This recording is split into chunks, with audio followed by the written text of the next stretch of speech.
Professor Hubert pulled out a gun and shot Bender. Yep. Too bad he didn't have his own Bible.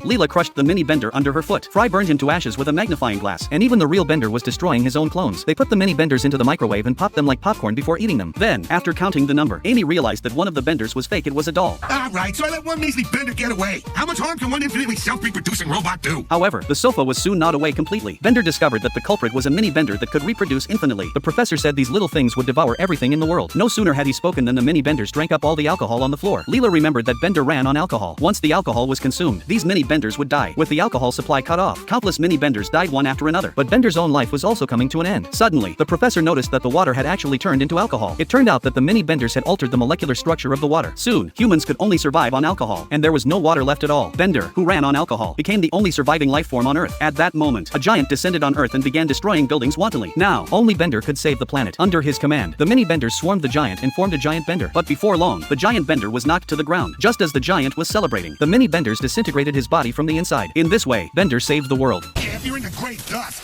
Yeah.